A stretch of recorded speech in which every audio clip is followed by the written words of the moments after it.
Audio Jungle.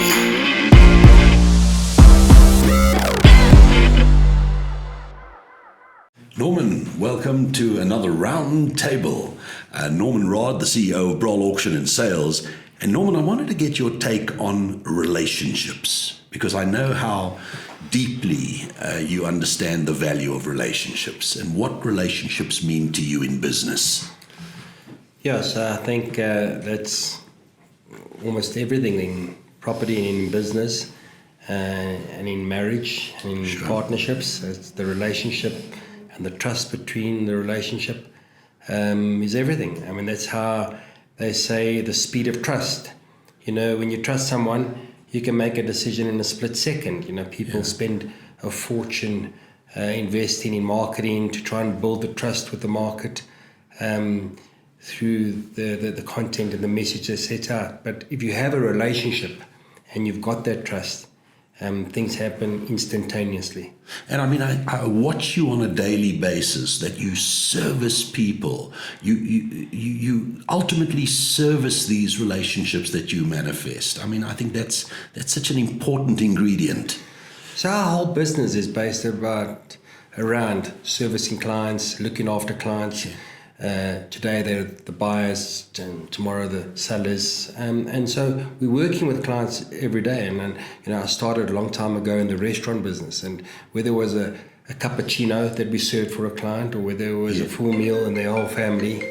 Well, that's another relationship, ladies and gentlemen, that is being serviced. But that's great. That's good. It's natural. So you know, whether it was a cappuccino we served or it was the whole family or a group of people, we made sure that it was served perfectly and that they had the most perfect possible experience, you know, when they were with us. And that just carries on through to all the other business that I've been involved in, especially property. And we try and teach that to the people that they just graduate out of varsity. Some of them have been working before and in the service industry, and it's always a good foundation when you're communicating with people and giving them something for money that they're paying for and they're expecting something. You've got to give them more than that they're expecting. But that starts building the trust and the relationship and the connection between you and the client, and eventually over years they come back to you and they ask you for advice, or they ask you what they should do, or they just want to do business with you because they trust you and they believe in your message. And I think that's what I've tried to instill over the years, is that kind of relationship and that kind of trust with our clients. Today, the buyer or the seller or just my staff, and you know, we continue to grow and have that kind of core value and ethos within our company. Sure. And I mean, to develop trust, I mean, there's an enormous skill attached to that. I mean, and it comes somehow naturally with you when you talk to people. What do you think that essence is? So I think trust comes a little bit to the combination of knowledge. Yes. You need to understand and know what you're talking about. The other thing is to be brutally truthful and honest, you know, and we always want to be the sales side and do your sales pitch and encourage people to buy or to sell. But at the end of the day, you can maybe not be honest once and they'll never work with you again. So you've got to try and be as honest and as encouraging as possible consistently so that they work with you in the future. I think it's just not one specific thing that you can put your finger on. Unbelievable. And how do you get beyond the notion of sitting on the fence with a buyer and seller? Because obviously a seller needs to trust you, and so does a buyer need to trust you. And so is it a case of different voices for different people? And how do you pitch that?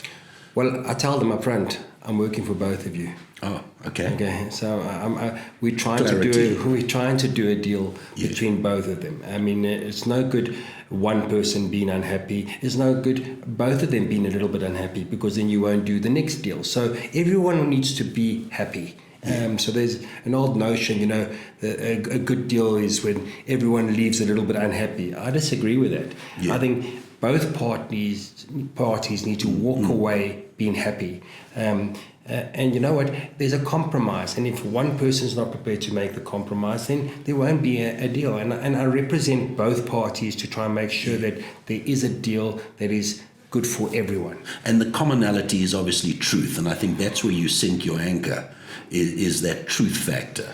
If the client believes that you're representing the one party only, Yeah. they'll always be on the back foot. They'll always be looking to question your intentions. Wow. But if you're upfront with them and you say, listen, this is where it is. This is where we're trying to get to. Right. And we need to bridge the gap.